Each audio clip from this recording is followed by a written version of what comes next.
Hai, apa kabar semuanya? Semoga kabar Anda baik-baik saja. Terima kasih karena sudah memberikan support dan juga kesetiaan Anda untuk membangun channel Codot Film. Yuk kita lanjutkan alur ceritanya, sambil siapin kopi dan cemilan, setting suara volume full. Gasken. Keadaan surgawi sempurna. Crash-crash. Gugus cahaya jiwa perlahan berfluktuasi. Gelombang demi gelombang suara yang jelas berbicara saat esensi jiwa murni yang tidak biasa dituangkan ke dalam jiwa Xiaoyan. Wajah tubuh yang jiwa Xiaoyan telah berubah menjadi secara bertahap mengungkapkan ekspresi mabuk setelah energi ini mengalir masuk jiwanya sepertinya telah tenggelam dalam cahaya hangat. Perasaan itu seperti bayi dalam kandungan. Lapisan demi lapisan kristal misterius samar diam-diam mulai muncul di permukaan jiwanya. Sekilas, jiwanya tampak seperti orang yang sebenarnya, menyebabkan jiwa tampak sangat misterius.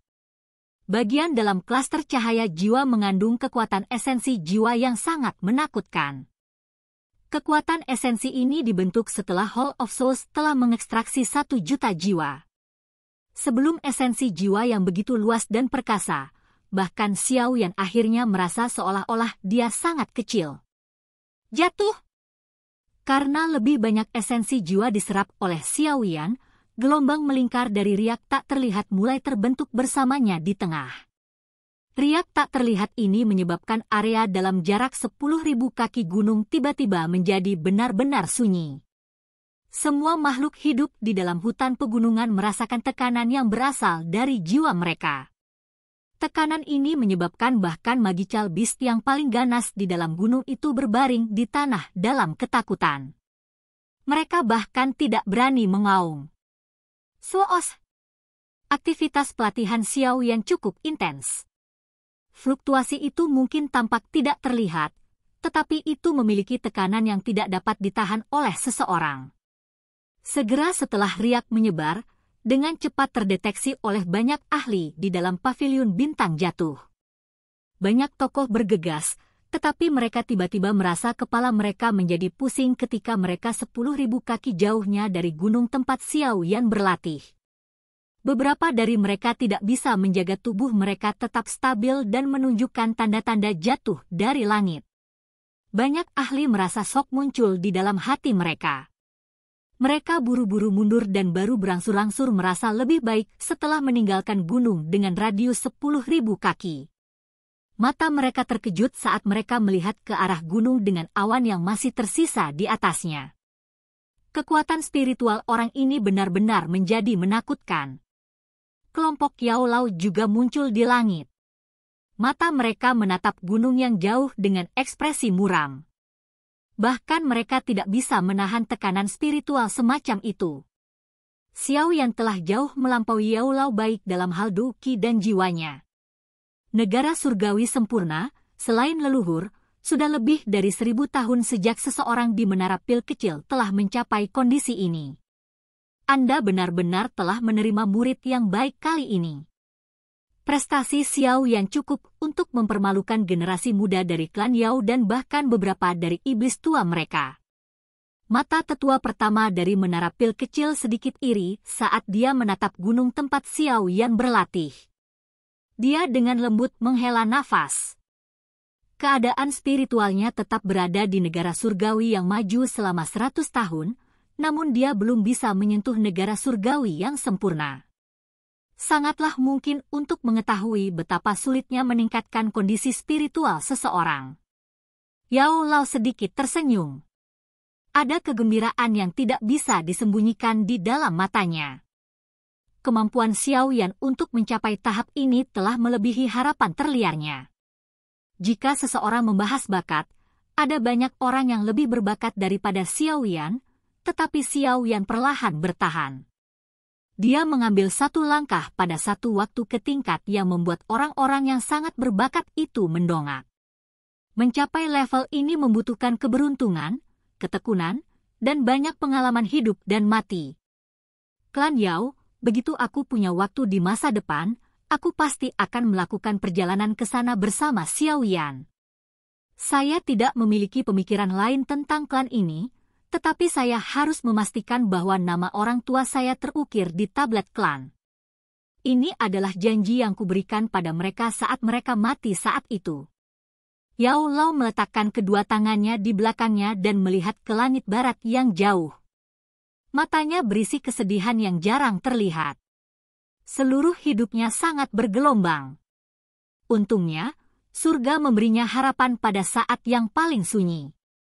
Di gunung jauh di belakang klan Xiao di kota Wutan di masa lalu, dia telah menempatkan taruhan terakhirnya pada pemuda yang lembut itu.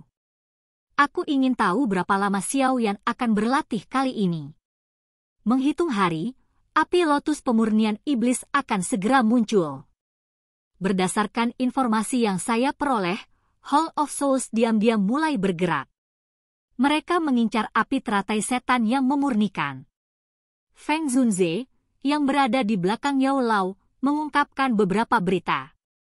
Tenang, dia akan bangun tepat waktu. Sekarang, kita hanya harus menunggu dia melakukan terobosan. Selain itu, keluarkan perintah bahwa tidak ada yang diizinkan memasuki area dalam jarak 10.000 kaki dari tempat Xiao Yan berlatih. Yao Lao sedikit tersenyum. Dia tidak terus tinggal. Sebaliknya, tubuhnya bergerak, dan dia perlahan kembali ke aula utama. Dimengerti. Hari demi hari berlalu di tengah pelatihan yang tenang ini, tetapi fluktuasi spiritual yang menyebar dari gunung tidak menghilang.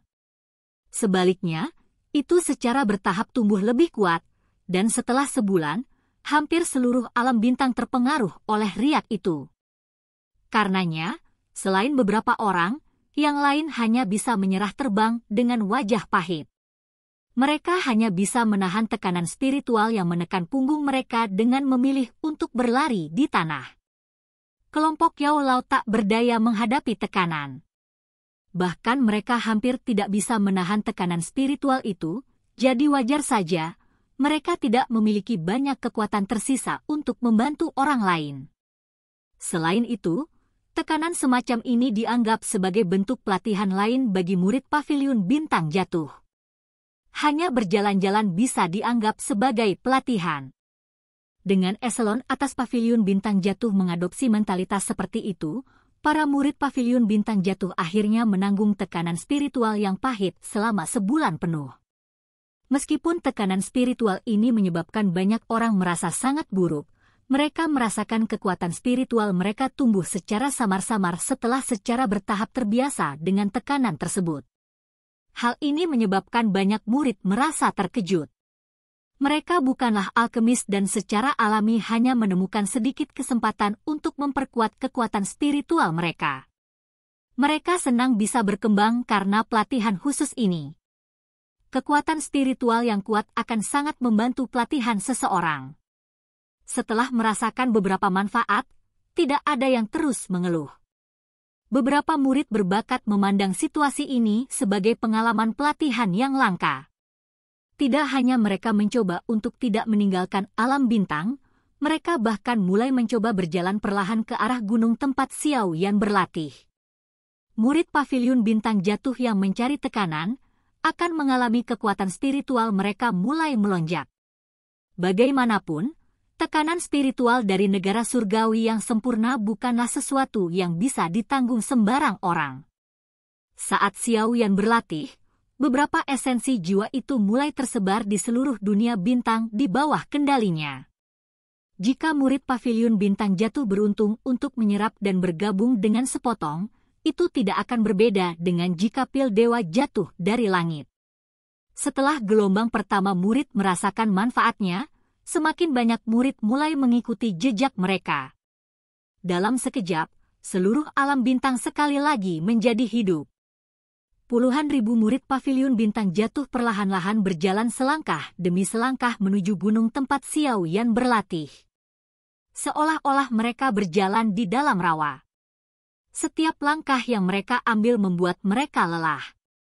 Tentu saja, kelelahan ini meningkatkan kecepatan latihan para murid sambil membawa beberapa kelelahan. Setelah keinginan untuk berlatih menyebar, bahkan beberapa sesepuh dari Paviliun Bintang Jatuh tidak bisa menahan diri untuk tidak mengikuti pelatihan khusus semacam ini. Bahkan kelompok Yao Lao tercengang oleh keadaan alam bintang. Mereka merasa tidak bisa tertawa atau menangis. Tak disangka Xiao Yan akan menyebabkan keributan besar. Untungnya, pelatihan semacam ini adalah pengalaman yang sangat langka bagi murid Paviliun Bintang Jatuh. Setelah merasakan perasaan jiwa negara surgawi sempurna, mereka akan dapat menghindari beberapa jalan memutar yang tidak perlu selama perjalanan masa depan mereka. Suasana aneh di alam bintang ini berlanjut selama sekitar 50 hari. Baru setelah itu atmosfer ini menghilang ketika tekanan spiritual perlahan-lahan berkurang. Ekspresi kelompok Yaulau berangsur-angsur menjadi serius setelah tekanan spiritual ini, yang telah menyebar ke seluruh dunia bintang, berkurang. Mereka bisa merasakan riak tak terlihat yang kuat seperti dunia yang diam-diam berkumpul jauh di dalam pegunungan. Xiao Yan akan segera bangun. Kelompok Yao Lao sadar bahwa latihan Xiao Yan secara bertahap mendekati akhir. 2 hari lagi berlalu sementara kelompok Yao Lao menunggu. Xiao Yan duduk di puncak gunung. Ada sosok manusia yang ditutupi oleh lapisan seperti kristal aneh di depannya. Penampilan sosok ini sama dengan Xiao Yan. Esensi jiwa yang awalnya berukuran 5 kaki di depan sosok manusia kristal ini hanya setengah ukuran kepala. Gelombang esensi jiwa yang sangat murni perlahan-lahan melayang darinya. Sosok manusia kristal itu duduk diam seperti patung. Itu lama kemudian sebelum mulutnya yang tertutup rapat tiba-tiba terbuka. Kekuatan isap melonjak dan klaster jiwa setengah kepala besar bergegas ke depan. Itu berubah menjadi seberkas cahaya yang memasuki mulut kristal, Xiao Yan. Bang! Tubuh kristal Xiao Yan tiba-tiba bergetar setelah klaster cahaya jiwa itu memasuki mulutnya. Cahaya menyilaukan muncul dari tubuhnya saat fluktuasi seperti dunia yang tak terlihat menyapu ke segala arah seperti badai. Pada saat ini, awan gelap menutupi langit sementara petir liar menari-nari. Saya merasa bagian ini agak canggung jadi saya tidak memasukkannya. Silakan buka. Oke guys, jangan lupa like, comment, share, and subscribe di channel Codot Film. See you next video, peace out and bye-bye.